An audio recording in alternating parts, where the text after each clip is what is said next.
The Hatter family. Reuben and Eliza Hatter, and their journey from enslavement with the Washington family to today, as told by their descendant Joyceann Gray. Hi, I'm Joyceann Gray. I retired from the United States Army and from a real estate appraisal group in Northern California. I got into research partly because of my younger sister, who is our known historian for the family. And right after she finished her doctoral thesis, based on our paternal grandfather, John Pegg, he was a public figure in Nebraska, I decided that it was time for me to explore and research the history of our family from all different angles. So today I want to present three particular events that happened in the Hatter family. I'll focus on them. They come from our maternal side. They originated in Charlestown, West Virginia. Now, the first thing I'd like to tell you about is John Ailes, who was a known architect in the state of Virginia and West Virginia, and was a very good friend of George Washington, yes, our President George Washington, and his brother Samuel Washington. In fact, Samuel Washington commissioned John Ailes to design one of the Washington estates known as Harewood. In fact, Harewood is still in the Washington family today. Now, John Ailes, in his will in the early 1790s, stipulated that he wanted his slaves to be free. And there was a condition, though, that the slaves would have to remain in service to his wife until she died, which turned out to be 1802. The slaves weren't free actually until 1803. Now, in the list of slaves was Charlotte Sarah Hatter. This is the first documentation that I have of members of our family. The second event that I wish to share with you today is concerning Reuben and Elizabeth Hatter. Reuben was owned, though, by Samuel Washington, and his wife, Elizabeth, was owned by Christian Blackburn.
The holy might of the Blackburn sisters.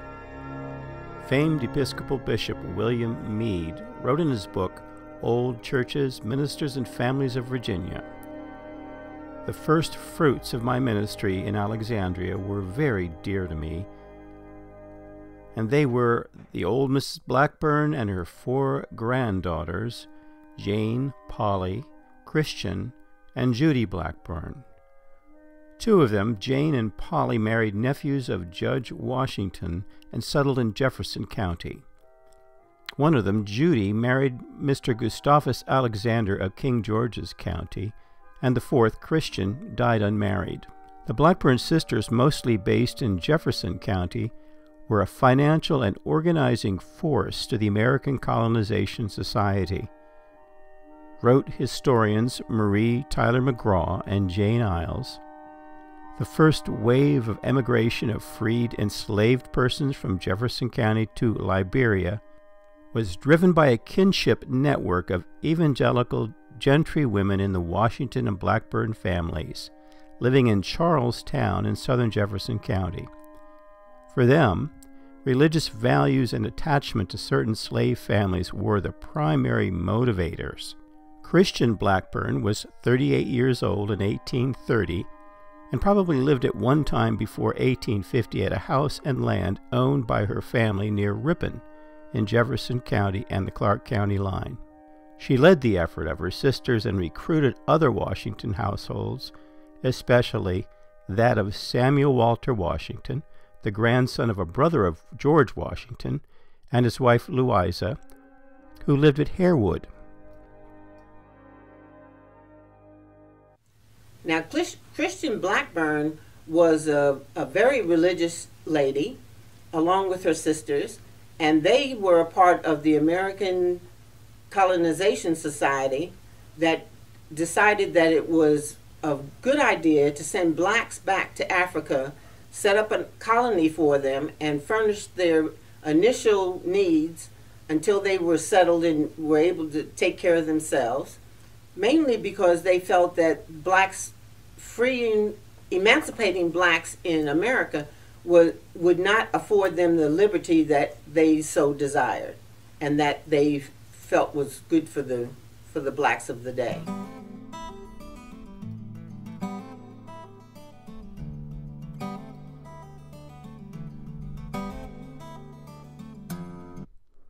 Historians Marie Tyler-McGraw and Jane Ailes wrote, at least 114 African Americans from Jefferson County went to the American Colonization Society colony of Liberia between 1830 and 1855, a high number among Virginia counties.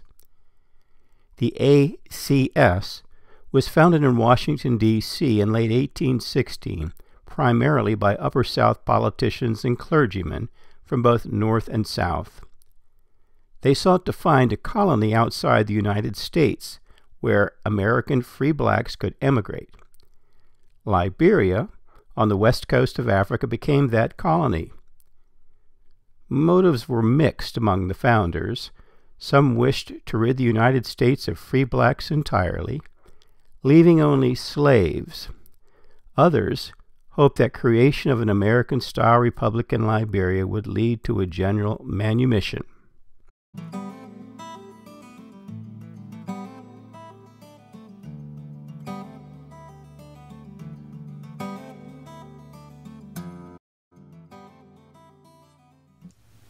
Reuben Hatter was bought by Christian from Samuel Washington, and in turn, Christian Blackburn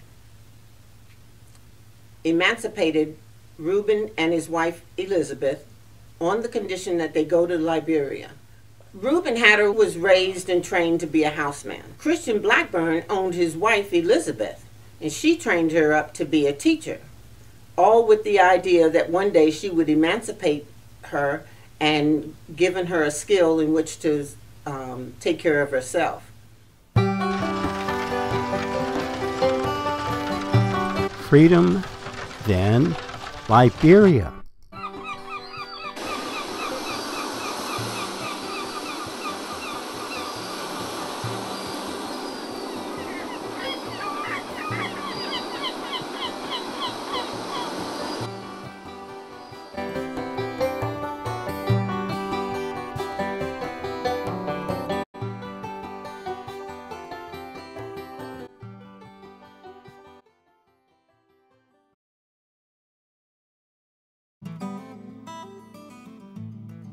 Judith Blackburn wrote the ACS official as the departure date approached of the ship carrying to Liberia Christian Blackburn's freed Hatter and Green families. My Sir, my sister, Christian Blackburn, desires me to return to you her most sincere thanks for your kind attention to her wishes and references to the dear emigrants. They now leave here accompanied by Mr. A.H. Lehman to be with them till their embarkation, if it is not too much to ask the Society. The Charlestown Colonization Society have given $75 towards the expenses and outfit of the emigrants. $35 my sister laid out in copper tools and what she considers other necessary articles. $40 my sister has placed in Mr. Lehman's hands to pay their expenses to Alexandria, Norfolk, and back to Alexandria. Mr. Bushwood Corbin Washington has also given them 5 barrels of flour and $6, which would have been the amount of time for a house for Mr. Lehman. My sister Christian has laid out in sugar for them. Eliza Hatter has a pretty good library, infant school boards, and a dozen spelling books, which my sister hopes she will be able to sell at 35 cents apiece to her scholars. This, she hopes, will draw for a little school that will assist to support her. She has not been able to furnish Reuben, the husband of Eliza, with farming utensils, but hopes Mr. Gurley, the ACS official, will have them provided.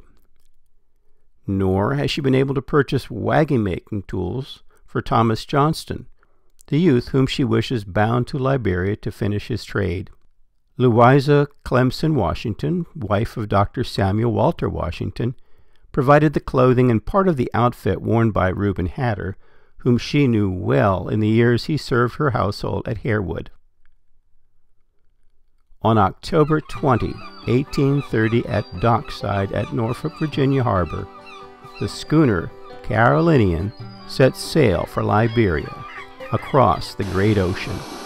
On board were 30-year-old Reuben, 21-year-old Eliza, 17-year-old wheelwright Thomas Johnston, 28-year-old Cooper Andrew Green, his wife, 27-year-old Priscilla, along with their 6 children.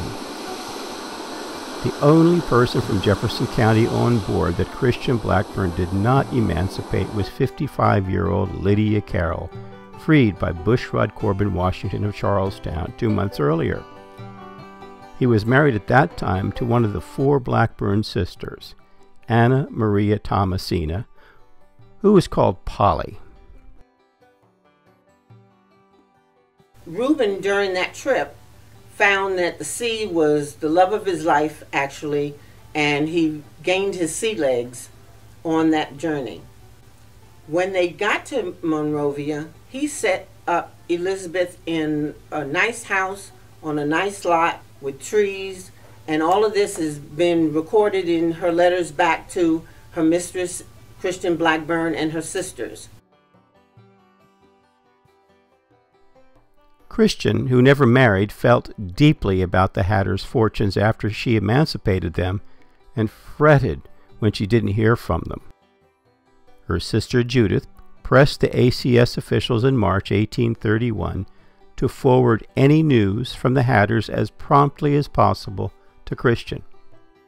My sister, Miss C. Blackburn, asks if any news from the dear people who left us should reach you, you will cause it to be conveyed to her as quickly as possible. She is melancholy in her temperament and suffers much anxiety of mind about Elizabeth Hatter, a young woman she raised with great tenderness. Reuben, though, found that it was very hard going there, and that he was not a farmer and was not happy with his lot in life. So he wandered back down to the shores and signed himself back on another ship heading back to America as a seaman. Reuben Hatter wrote a letter to Christian Blackburn in June 1832 from Liberia. The editor of the Virginia Free Press in Charlestown published this summary. The writer was in this country last summer, having returned from Liberia on a visit.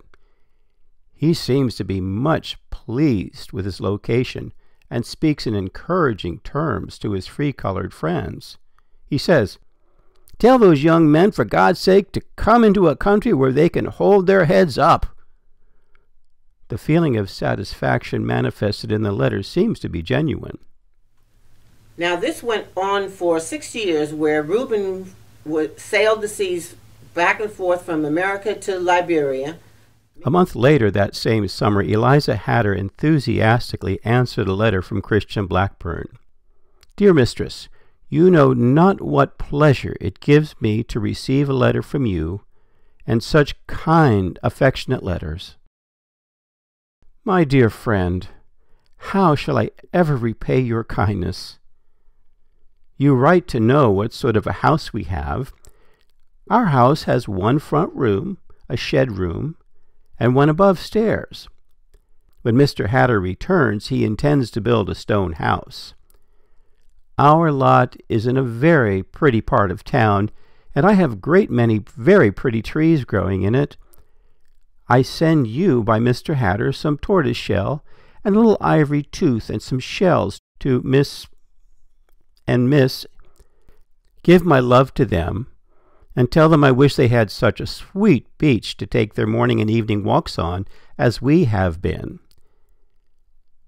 My dear mistress, you do not know how thankful I am to you for buying my husband." Eliza Hatter continues in a letter to her own sister printed in the previous letter in the same edition of the African Repository publication of the Colonization Society. "I never was better satisfied in my life if I had only my relations and friends with me. We enjoy the same liberties as our masters and mistresses do in America. I am so well pleased with my situation that I would not change it for all America. You need not be afraid to come.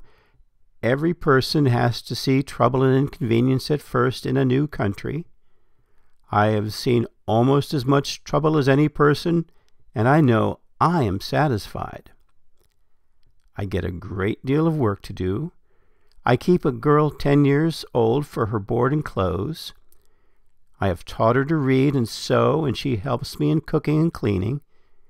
I have coffee in my lot, and many other trees, and the guava, which makes nice sweets. If I only had you and your family, mother and her family, and if my dear husband was returned, I should be as happy as the day is long. My husband left me in the packet Richmond on the last December. He went out as steward." Meanwhile, Elizabeth is left alone to teach and fend for herself until 1836, when Reuben lands back in Liberia for the last time and finds that his wife has died. So now Reuben returns back to America. In 1836, he has gained a shore pass from the ship commander,